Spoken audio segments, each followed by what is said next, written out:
You ever walk by somebody's house and they ever tell you, please take your shoes off when you enter my house? Well, what if that phrase was true? What if you were to create a rule which says you must take your shoes off when entering? But what if you realize that not wearing, not keeping your shoes off when you enter the house can make you sick? Well, some samplings from people who just don't take their shoes off, and a results of the test that really couldn't make you sick. Here's Liz Guerrero. It's the great shoe debate. Leave them on or take them off the moment you enter your home. Disgusting. It's understandable. Streets and sidewalks are covered in filth. Dog poop. But we wondered how much of that germy stuff could you really be tracking into your home, and could it make you sick? Do you ever wonder what's on the bottom of your shoes? Every day of my life.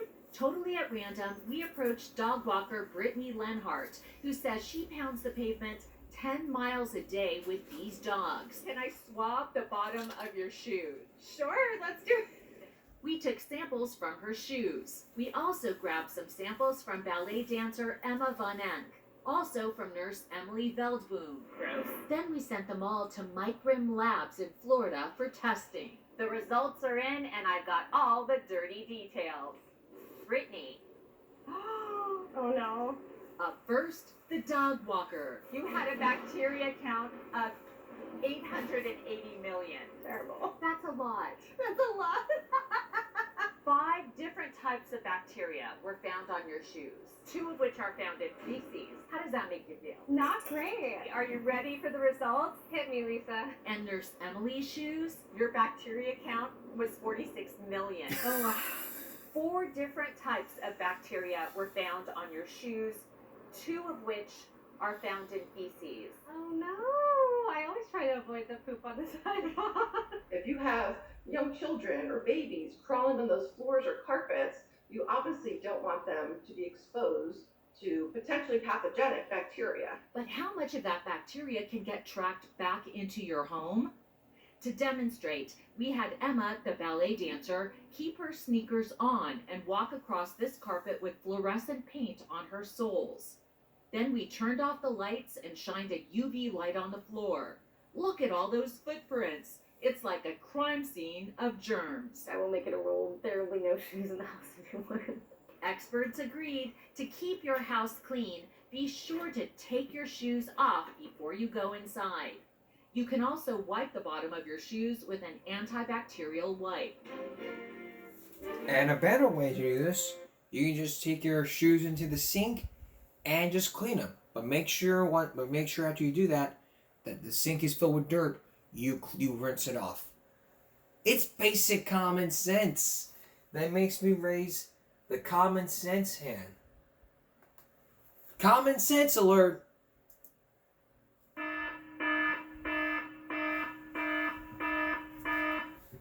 Next time you walk into the house, leave your shoes off. Your guests come in, the same shit. The same thing. The same thing. You got, if your carpet smells like dog shit, whatever, your baby crawls around in it, no. You may go, ooh, spunk, awful smell, no, up here. Just get a carpet cleaner.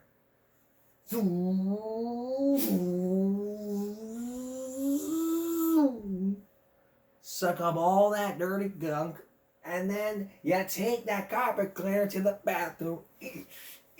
Come on over. And then you get to the bathtub, you try to, come here, you. And then you pour it out.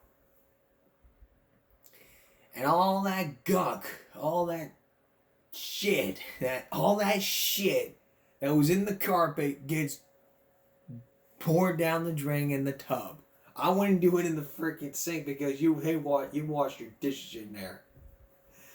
It would have been like, you're supposed to clean the carpet. It's your dirt, right? You're supposed to get 100. It's like not rewarding good behavior. You're supposed to get 100. You're supposed to slaughter a pig. You're the one that likes bacon. But seriously though, let's keep our shoes off and don't have any bacteria. Once you're walking, always carry an antibacterial wipe with you at all times. Keep it wet so that way it dries. Don't put water in because that way, here's all this. Just get yourself some antibacterial wipes. Carry some with you at all times. Keep one at the house, and always keep one at the house. If you want to carry some with you, just make sure it's in a box. Carry that box with you in a plastic bag, and then once you stop, you just go. Or if you're at work, you see a hose with water in it, just rinse off your shoe. And if you live in some place that has sticker burrs in them, don't attract sticker burrs in the house.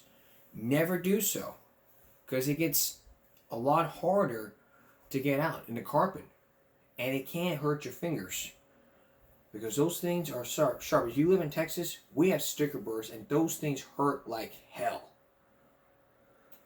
They hurt like hell. Alright, these two celebrities say they believe in the Church of Scientology, but are they defending their beliefs, or are they going against their beliefs? Tom Joe with the conclusion to the Church of Scientology. Stay with us. Yesterday, I brought you the 2020 one-year investigation into the Church of Scientology.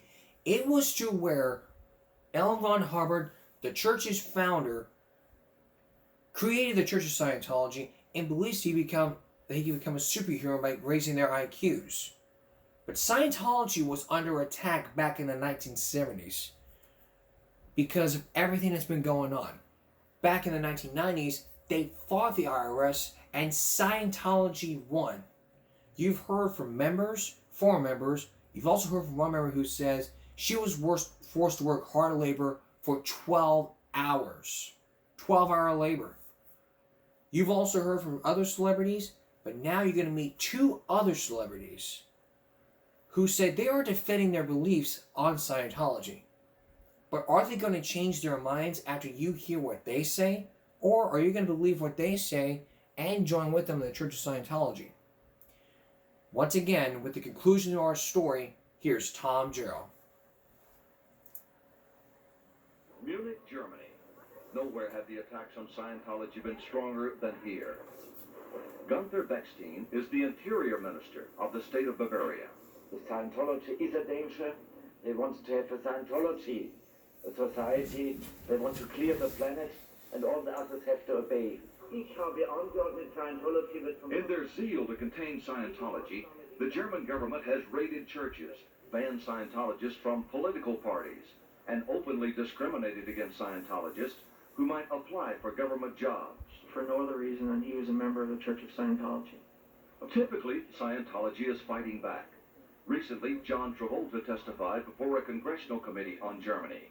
Make your blood boil a little bit. Oh, I mean, it's it's beyond blood boiling. We're talking about, worldwide survival here, do you know? I've sat across from a German minister, a high official in their government, and he deplored Scientology in the strongest of terms. He equated it with the fear of the rise of Nazism, that this could be another fascist movement. Oh, that's a shame, because Scientology wants a world without war, without criminality, and without insanity. And I want to be part of any group that wants those things. There's no question that Scientology, that's a part of Scientology. Mm-hmm. There also is little question that there have been people in Scientology who have run into major problems in their lives as the result of wanting to leave Scientology. If you divorce a woman and she gives me her version of why she left you, how valid do you think it is? If you've got a group standing over here of millions of Scientologists telling you daily the successes that they have, the wins that they have, the way they're helping people, and you can examine the statistics for yourself, and you have a handful of dissatisfied customers over here, then that's life. You're never going to have a group of anyone without some dissatisfied customers. So say, fine, you don't want to be a Scientologist, go. And about the alleged harassment of those who criticize, including the media. You know the best way to fight somebody is to just expose their crimes. If somebody's attacking me, I'm not going to pop them in the nose. Somebody's attacking me. I'm just going to expose their crimes. That's good enough. Do you feel that you need to defend Scientology? No. Never. I've never felt the need to defend anything that was good. I have felt the need to fight for it, but I would fight for anything that I believed in. You feel there's been an injustice, you fight back. That's just a law of nature. That's not anything we made up. That's something you do in order to survive. If we didn't do that, we wouldn't be here. The 10 most fascinating people of 1998. See if you read our list. You wouldn't even be here if you were talking about Scientology. I wouldn't even be here if I was talking about this. I mean, you might be asking me, where do I stand on Scientology? Well, one thing's for certain, I ain't never joined no Scientology or any cult. Let me tell you something. If someone ever forced me into a cult, I'm gonna tell you something. I'm gonna tell you something right now. I've never joined a cult, but I'm gonna tell you something. I'm gonna tell you something right now. If somebody ever forced me to go to a cult, if someone ever said to me, Jonathan, join us. Join us, and I say no. And they keep pressuring me. But let me tell you this. If somebody would have pointed a gun in my head and tell me to join the Church of Scientology, I would tell them to shoot because it'd be a quicker death. And that's no joke. This is very serious here. If that happened, I'd tell them to pull the damn trigger. I mean, I can't keep pressuring me. They'd just be like, shove my hand on the table, put a gun in my head. Because if I had a gun in my head, I'd pull the damn trigger. Join the Church of Scientology? You kidding me? And they wouldn't have that crap. We've covered cults like the Church of Scientology, one of the cults. And now the Cult Awareness Network is from Scientology? Get real. This is like going up at war with the teachers union. Or if you talk crap about Mexicans, it gets down to the fields. If you talk crap about teachers, it gets down to the union. If you say something bad about the school board, they're going to shut you down. Talk bad about the district, they'll shut you down for good. They don't want to hear it. They'll basically say, parents don't want to hear what their children are learning. School boards shut out parents. For cult members, former cult members, to say, please don't speak out. We don't need this happening. In a future episode, we're going to play the David Miscavige interview that was on Nightline. Because there are people out there who will defend what the hell is going on in Scientology. There's people out there that will defend themselves. And let me tell you, one of my pet peeves is like this. We live in a society where we don't get held responsible for our actions.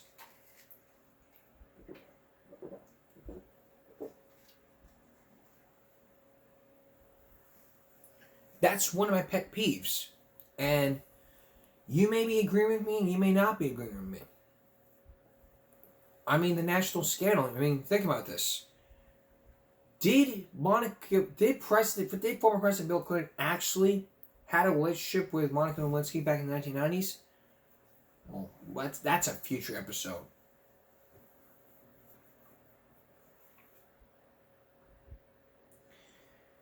We'll play that story for you in the near future because it's going to be a lot to take in and a lot to think about.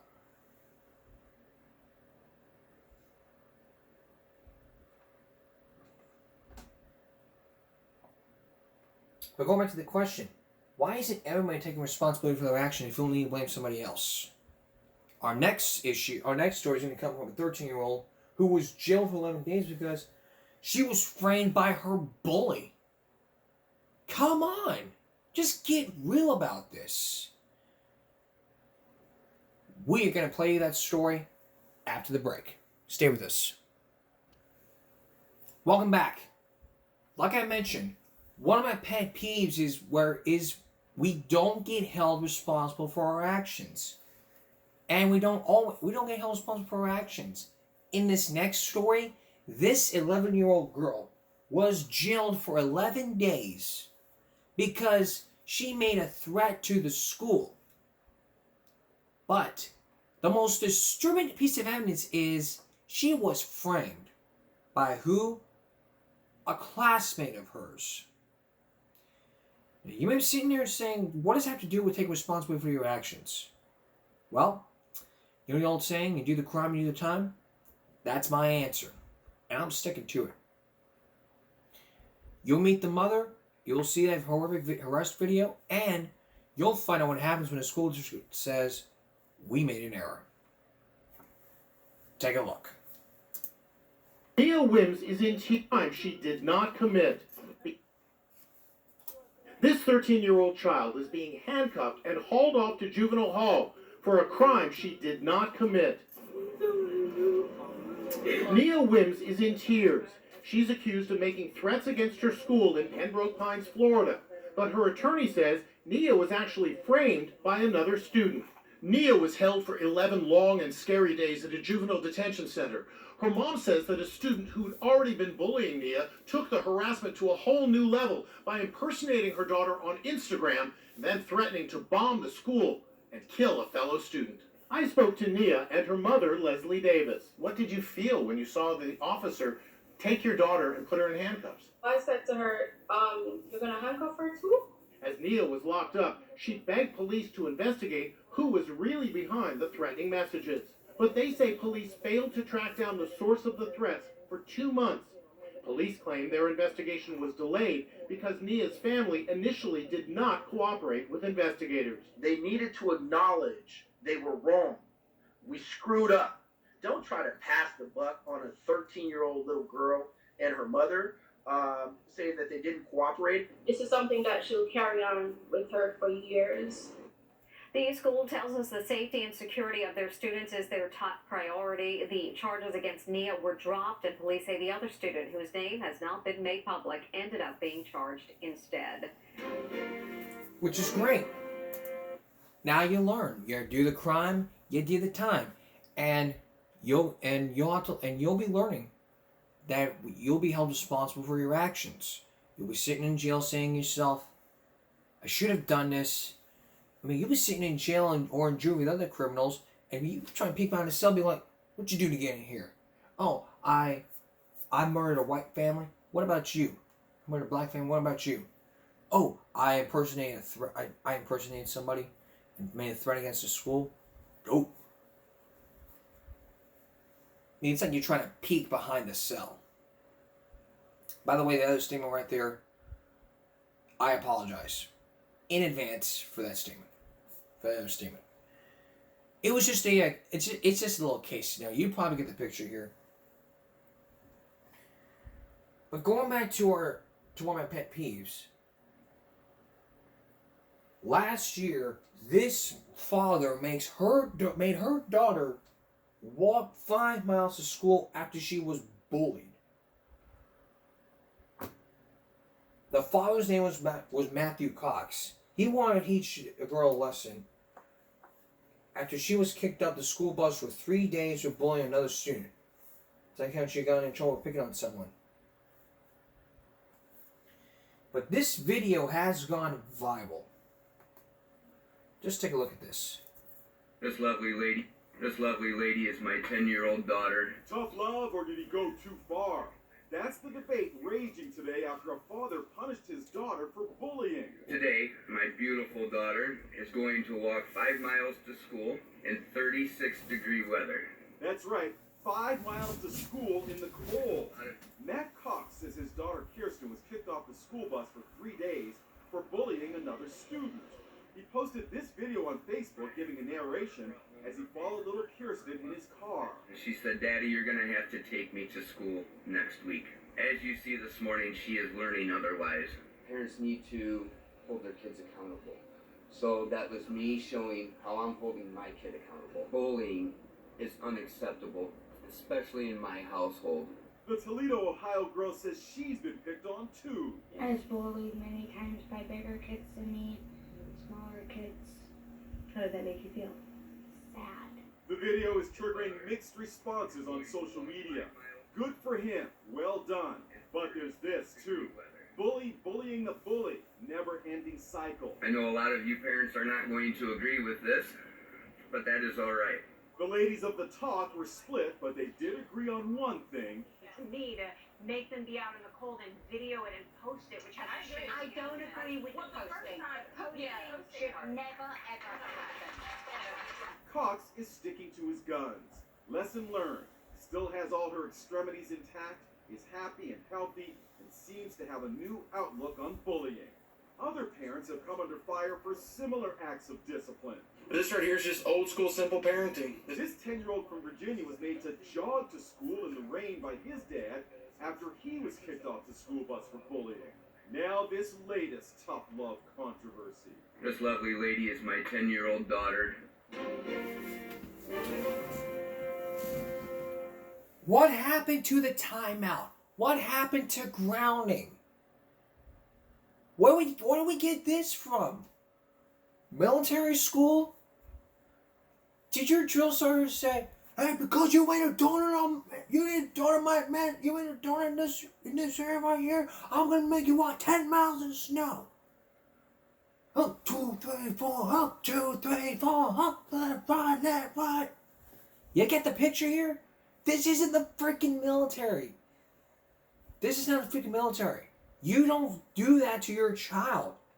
God forbid if I did that to my nephew, he bullied somebody, I would not make him walk 10 miles throughout the snow or in the cold or in the heat. No. I would take away what he loves. Currency.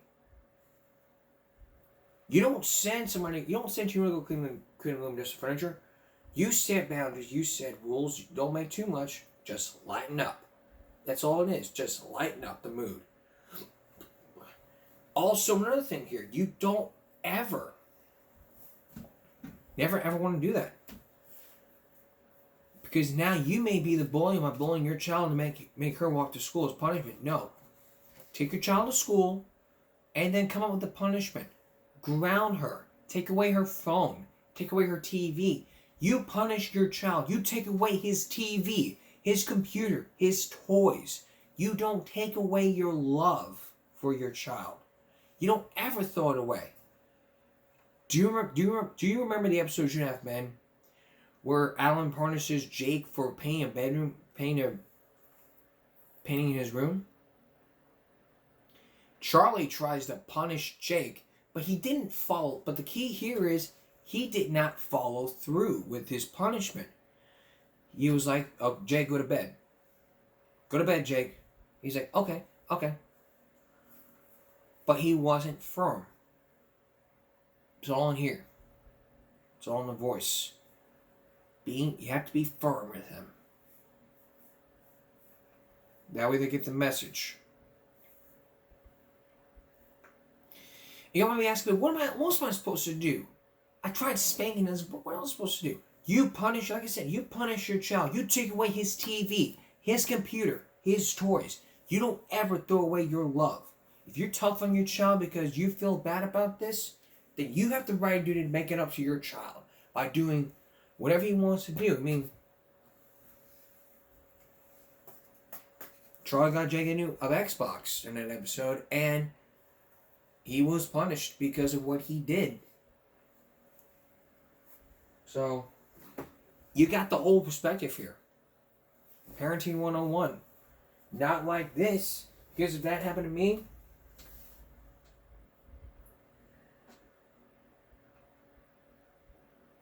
I would not even be here. It's just really unacceptable behavior. Very unacceptable. Did these two kids learn responsibility? How about this father? This father goes to jail for slapping a boy who bullied the daughter.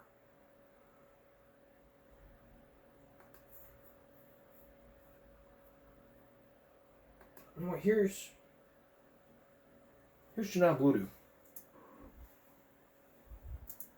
Well, that dad says he didn't intend to get physical with a boy, and he does regret that. But what he doesn't regret is standing up for his daughter. 12-year-old Presley Rigney says she was getting bullied. I was just minding my own business, not saying anything, and he had actually walked up to me and had said, like, you look like you're transgender and stuff, and saying I have no chest. And the past few weeks at school have left her in tears before the bell rings. And he threw ice cream at me. He actually flicked a spoonful of ice cream at me on my shirt, and yeah, it was just very hurtful. She called her parents and told them what was happening. Her stepdad came to pick her up. I was like, okay, let's go home. And he goes, no, I want to have a word with them.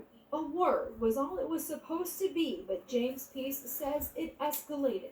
It might not even gone as far as it did if he would have quit running his mouth. The criminal complaint says it happened here outside this home. The boy and a friend were walking home from school when confronted by Peace. All caught on camera, police say the video showed Peace slapping the 12-year-old with such severity that it knocked his headphones out of his ears. I wish it would have gone differently. Maybe I should have, where's his parents at? I probably should have walked along and talked to his parents, but I didn't like where his mouth was taking him and what he was saying, and like I said, if I wasn't intimidating him, what were they doing to her every day? Peace says he regrets getting physical, but for his daughter, he says the mugshot and permanent mark on his record are worth it. I'm not going to walk around here and hurt no kids. I've never had before in life. It's just I defend my kids, and if it was ever the same way, I would check my own kids in front of you if I needed to, right then and there.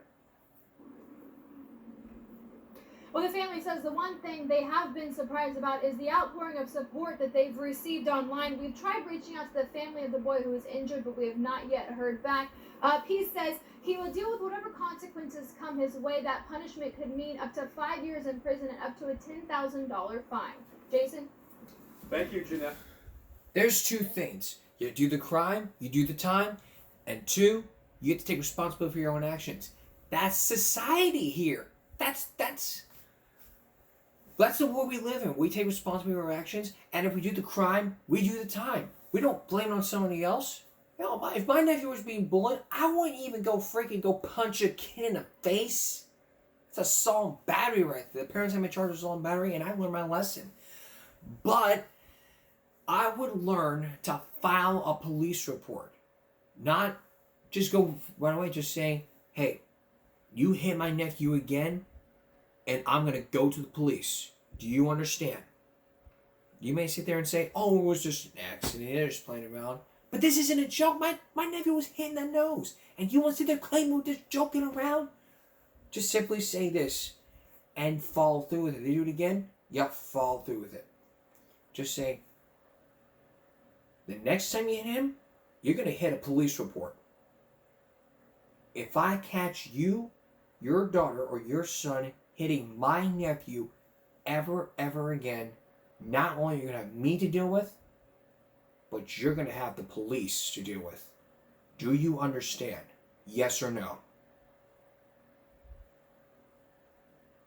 Thank you. And I simply walk away. Now, saying that, do you think they'll probably get the message? Probably not. It'll happen again.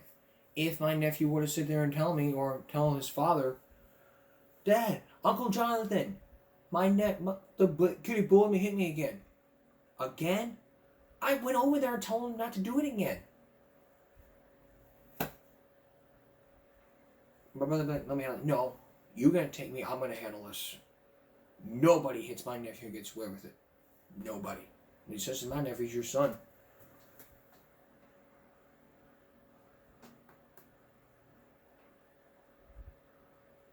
Jeez Louise. It's like we're dealing with people who just don't take responsibility for their actions.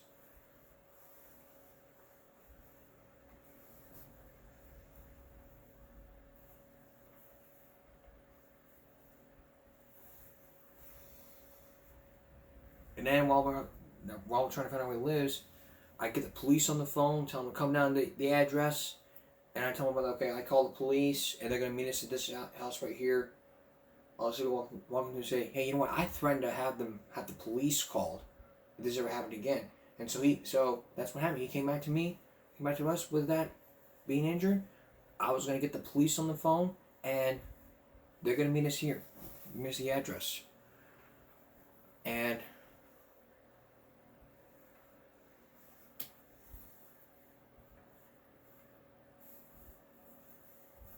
and this happened on school grounds, then during school hours, then they should have went to the school. I would ask Minnie, did you go to the school? And what happened? Okay? It's common sense, for crying out loud. For crying out loud. We don't know no one ever knows common sense. Common sense should tell you don't ever pick on people. Don't ever do something like this together. Otherwise, you could be in big trouble. That's all it is. Coming up, are you thinking about renting an apartment? What if you realized that the security in there wasn't good enough security? You'll hear from police reports, and you'll meet some people who say some people have broken into their apartments and raped them. You can't make this up with Tom Jarrell. Stay with us and you'll find out. Are you ready to move into an apartment? What if you were to realize that the apartment that you're living in wasn't secure enough from security? Well, years ago, that's what nobody did. Tonight, you are going to see something that has never been shown before. Hidden camera footage would show you some people who would like to rent an apartment but didn't know about any rape or vandalism that happened in their apartments. So, and you will also meet some victims who were victims of rape. You just really can't make this up. Here again is Tom Jarrell. Apartment living is on the rise. 30 million Americans live in complexes like this, surrounded by lush, manicured grounds, swimming pools, tennis courts. They've become home to students, singles, and couples, a $60 billion a year industry. You'd think with all the plush accommodations, the landlord would provide something else: safety, security.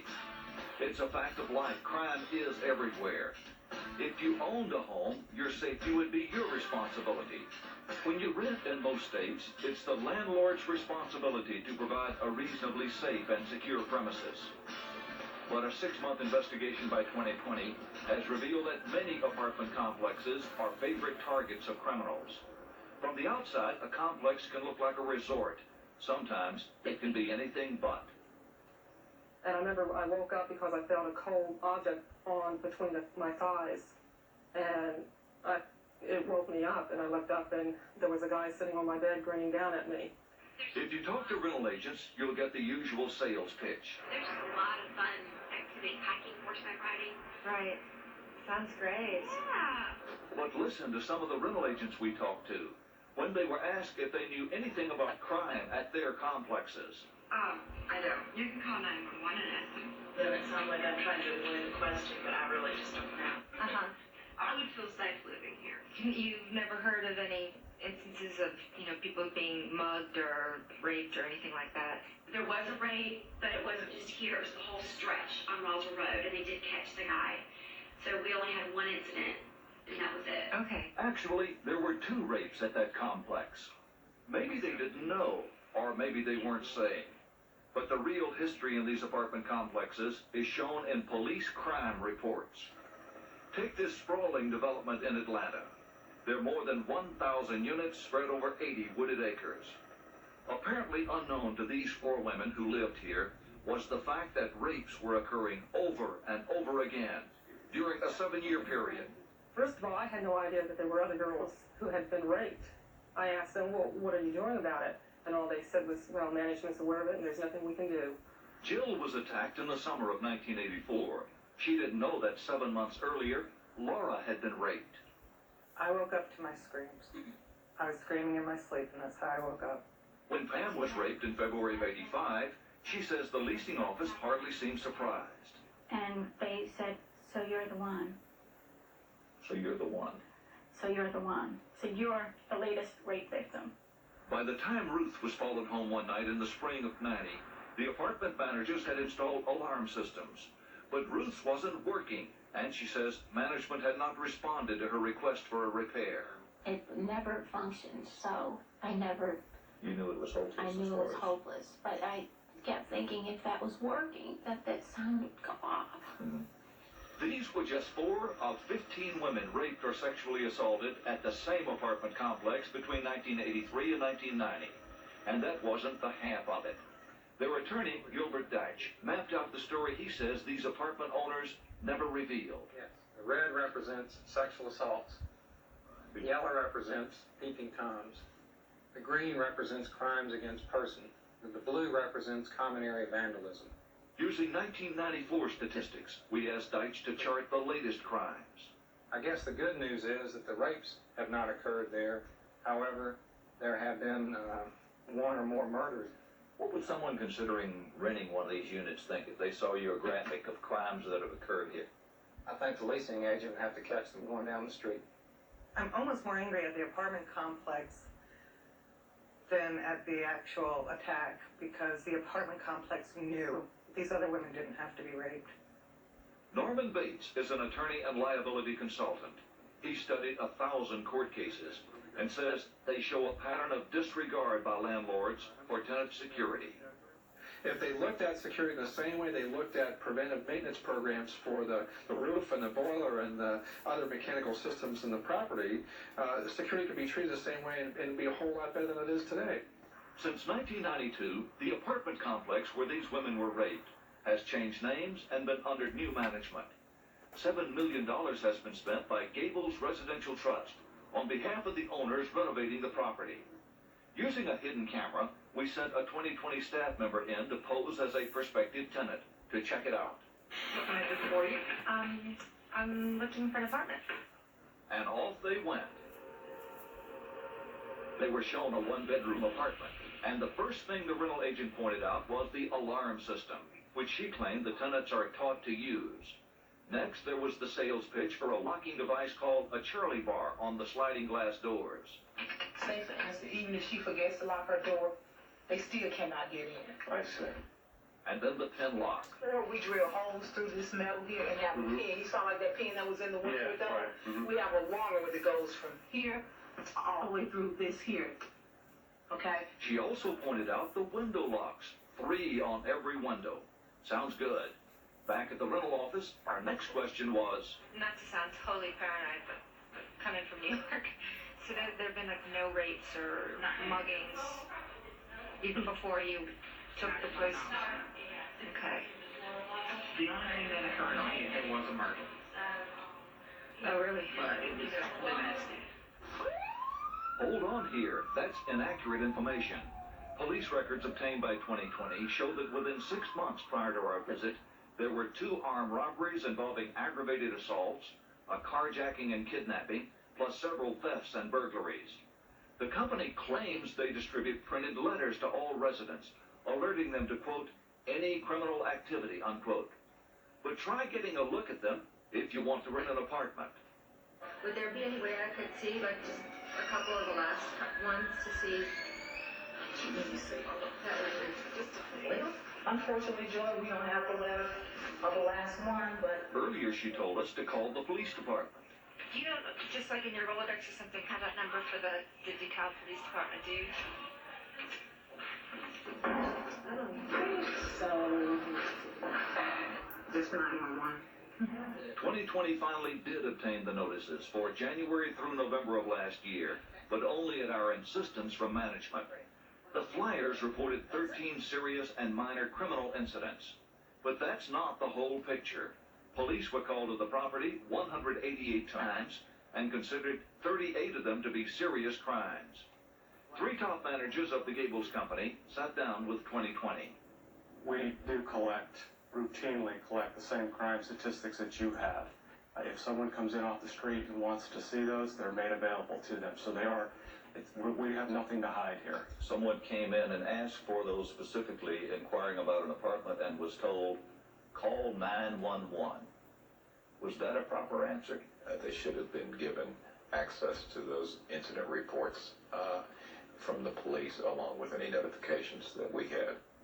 But tenants were not notified about an incident that occurred at this apartment last August. 20-year-old Tanya filed this police report. Tanya and her roommate Keisha reported a man was trying to enter their ground floor apartment through a dining room window. And as I looked, I saw a figure. You saw a man trying to come in? Yeah, it looked like they were, like messing with the window. Fortunately, the intruder did not succeed, but Tanya was clearly shaken, and she says she called the rental office to report the incident. And I told them that I wanted the security guard to come out, and they said they didn't have 24-hour security. Nobody could come out. Did not have 24-hour security. They did not. And I said, well, I thought you did. And they said, no, we don't. Supposedly someone is always walking around or watching the grounds, and if you had a problem, just call the number and they'd be right out here. But obviously that wasn't true. Tanya and Keisha believed that these 24-hour guards were provided for their security. They were wrong. What do they do? He's actually here to monitor the property, where it's making sure there's no vandalism on, the offices or the amenities or anything like that. They look like security guards, but they're called courtesy officers, and they're not there for tenants' personal safety. We introduced Tanya and Keisha to security consultant Larry Talley, retained by 2020 as an expert. We asked if he could look around and inspect their apartment. Remember the pin lock that was touted by the rental agent as providing safety on the sliding glass door? We have a longer one that goes from here all the way through this here. In Tanya's apartment, this one is not even installed correctly. The problem with your door is that the pin does not go all the way through to the second door.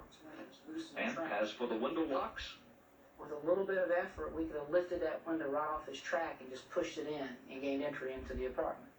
her alarm. Did anyone show you to press an emergency panic button that would set the alarm system off? No, nobody showed us that. The front door locks.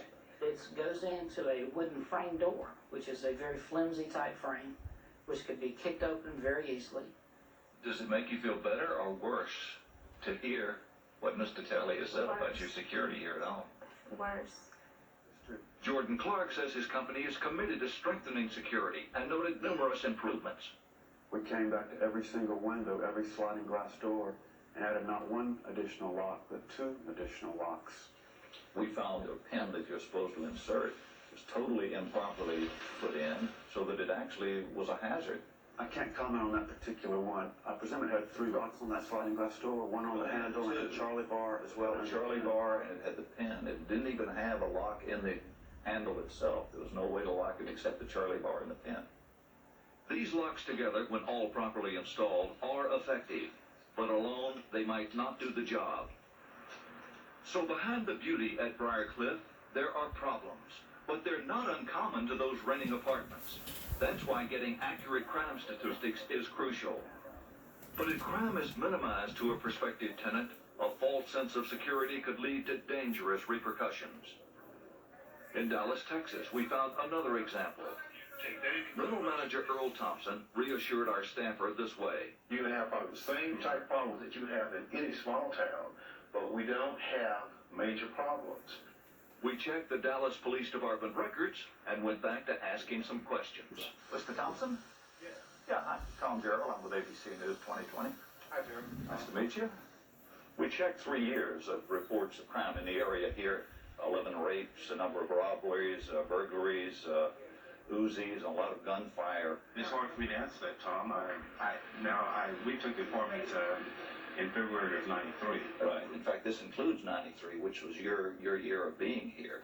Now, one of our colleagues came in and inquired about renting here and was told you have no major problem with crime. No, that was not true. That's not what I told her.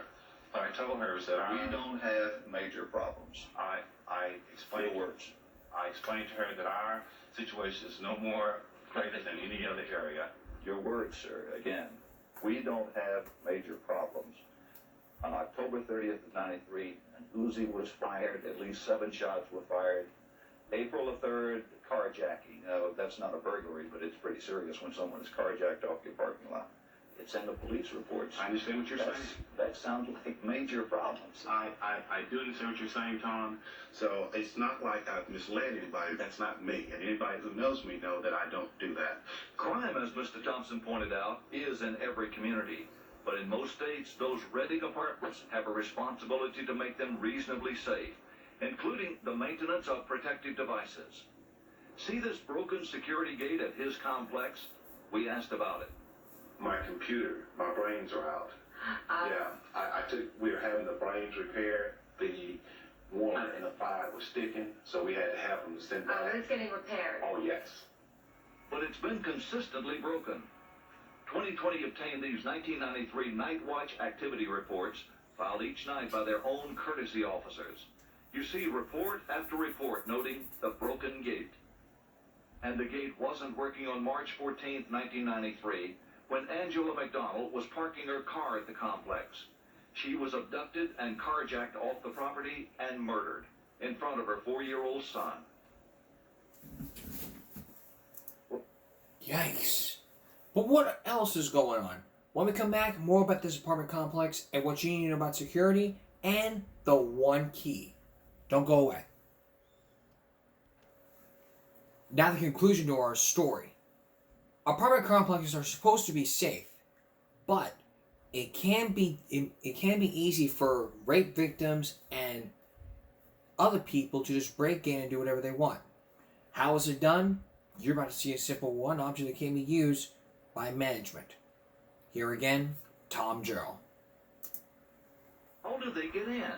Controlling access to apartment complexes is a major deterrent to crime. This convicted serial rapist could write a textbook about preying on apartment dwellers. He asked us to conceal his identity. Most places are wide open. You walk up to it from any angle you want to and go about the business that you want to go about. One complex he stalked on a regular basis was this one, the Brook in Austin, Texas.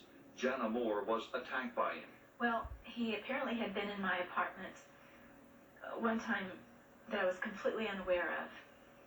And he had hidden under the bed and waited till I was asleep. And then he got up and sat and watched me most of the night, watched me sleeping. Although this rapist usually entered through a window, for some intruders it's much simpler than that. They merely come through the front door using a key. That's why storing keys in a safe and secure manner and controlling who has access should be a top priority to managers. I never was concerned that if I locked my door, that something I would be raped. Julie Blisky was raped in her Corpus Christi, Texas apartment. He told me how he broke into the manager's office and found the keys on the wall, and that was the easiest job he's ever done. So he got in without breaking a glass, without making any noise, nothing. It was just Nothing, there. silent. Bobby Lee Hines didn't need to get a specific apartment key. He used a master key to the entire complex. That key allowed him to enter the Dallas apartment of 21-year-old Wendy Haupt, where he stabbed her to death with an ice pick in 1991. So how well do other complexes guard their master keys? 2020 obtained from an outside source several keys, including a master key that had been unaccounted for many months. They were from the 9900 Memorial Apartments in Houston, Texas, managed by the Finger Company. We need your cooperation just to check something to help us and do a little test. Okay. Sources told 2020 this complex did not keep adequate control of the master keys. At times, over 20 were in circulation. When the master keys disappear, the only safeguard is to replace all the locks on every apartment.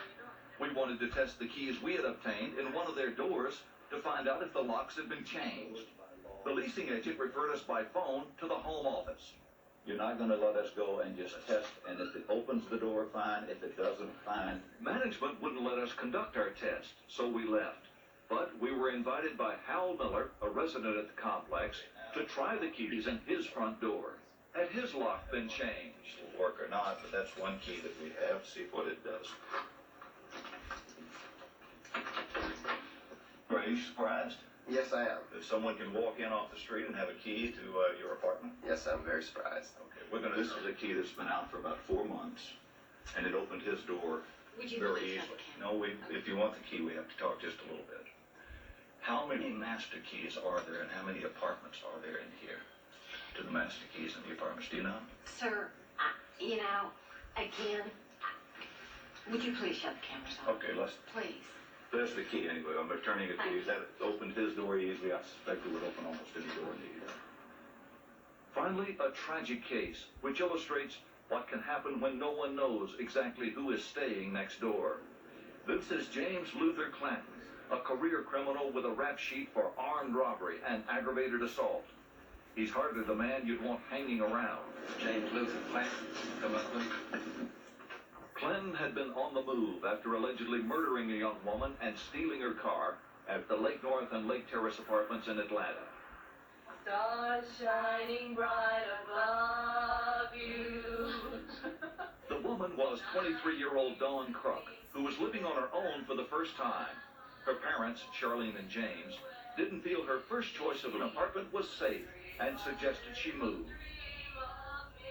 She knew how upset we were about where she lived before. As you went around looking for a safe and secure apartment with your daughter, what did you hear in terms of emphasis being put on security of apartments? How important was it? Very important. That was the whole idea, was to find a safe apartment. That was what's so ironic about the whole thing. And that's what our purpose was, and obviously we didn't. Dawn moved into these beautiful apartments managed by the Sentinel Corporation. 2 weeks after Dawn moved into this second-floor apartment, she was stabbed to death on June 26, 1992. I had to look at her as she lay there on that table. I couldn't even identify her by her pictures. The attack was so brutal. James Luther Clanton has pled not guilty to murdering Dawn Kruk. The question is, how did a violent convicted felon like Clanton end up at the Lake North apartments? Clanton's sister lived at the complex. Residents say they saw him frequently. He had even listed the complex as his official residence on this 1991 marriage application. But Clanton was not on the lease. Whether or not Clanton lived at the complex, he was still a well-known presence there. He reportedly earned the nickname Big Money from maintenance personnel. 2020 has learned that a policeman working at the complex as a courtesy officer at the time had even reported Clanton to management, describing him as a suspicious person. On other occasions, Clanton allegedly harassed women at the swimming pool. Dawn's parents say she was one of them. This Clanton person came up to Dawn and these two other girls that lived in the unit, the same apartment unit. He walked by our daughter and made some lewd comments to all three of the girls. And at that time, our daughter, Dawn, just left and went back to her apartment. And that's the only real contact that she had with him. The parents of Dawn Kruk are suing the Sentinel Corporation. The managers for the Sentinel Corporation chose not to appear on camera, but sent 2020 this letter denying responsibility for Dawn's murder and stating that, quote, prior to her murder, he had committed no crimes at Lake Terrace, and we had no justifiable means of keeping him off the property, unquote. In addition, Sentinel alleges that Dawn left her door unlocked and that Mr. Clanton knew Miss Kruk prior to murdering her. Was Clanton the type of person that Dawn would have socialized with or befriended? Absolutely not. I feel certain not. Is every apartment complex a crime waiting to happen? Fortunately not. The Post Oak apartments in Atlanta have state-of-the-art protection for their renters. A secure perimeter fence, security gates, coded keys, and access cards controlling visitor flow. And as police reports prove, crime here is a rarity. For them. But in general, what should someone know or do about their own apartment? Couple of tips, Barbara. One, when you move into an apartment, make sure they rekey or change the front door lock. No telling how many keys might be out there. Yeah. Check the existing security facilities, the locks, the windows, the lights, and so forth, to make sure they're in good operating order before you move in. They have a responsibility to do that. Ask hard questions about security. That way they know you're aware of it. These tips are from Larry Talley, our expert, and he also is a paid witness for the Kruk family, by the way. Yeah, now Tom, how do you manage who controls the master keys or the keys to each apartment? That must be absolute, and it's the test of the apartment unit. It's up to the management to control them, and they have to keep them under tight control. That's the Achilles heel of security for these places. You know, you talked about, maybe going to police or finding out what the crime rate is. I mean, if you just call the police and say, hello, I'd like to find out. One of the surprises we had was how difficult it is to get help. It's an endless paper chase. They send you to another location. It's very frustrating. You'd think they would just have that information available for you, but it's difficult to obtain. It's good to know at least it can be done right, like that last one you showed. Absolutely, and security is the #1 concern of people renting these days. So. It may cost a little extra money to make it safe, but it sure is worth it. Thanks, Tom. Well, next. Wow. Remember, next time if you're gonna rent an apartment, just remember you need to ask hard questions and know about the security and ask for the police reports. That way they know you're serious. We'll be right back. We don't have anything new for tonight's viral break, but there is something funny like to see. You're acting like a freaking monkey. Ooh, ooh, ah, ah, ooh, ah, ah, ooh, ah. Yeah. Check out 29 monkeys in 38 seconds.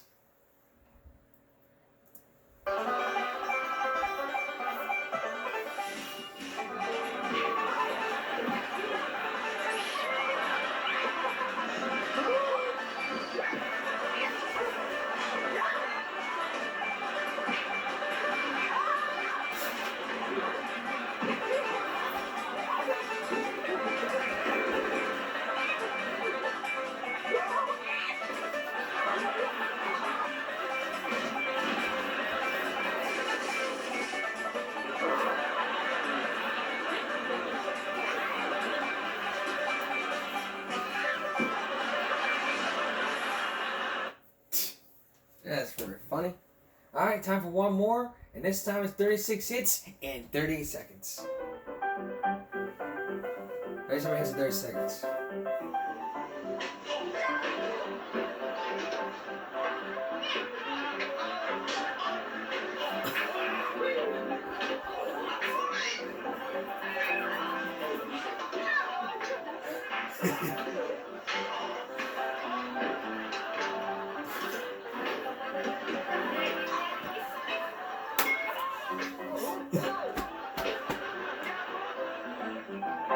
Say hi.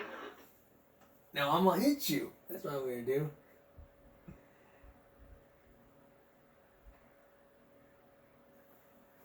One more and then we're gonna wrap it up. How about 31 kick splats in 36 seconds?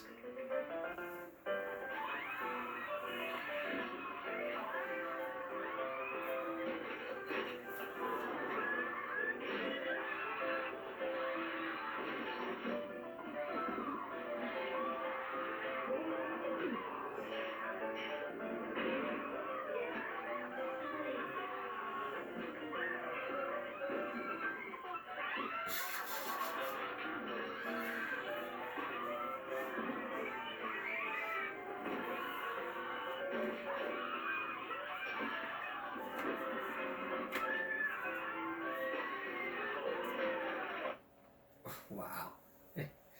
That's kind of cool to see. Coming up on our next viral break, it's all about the piñatas. And you'd be the king of Saudi Arabia if you saw some funny piñata videos that include oil. You'd be the king of Saudi Arabia. That's all for this edition of Give Me a Break. Saturday going to Sunday.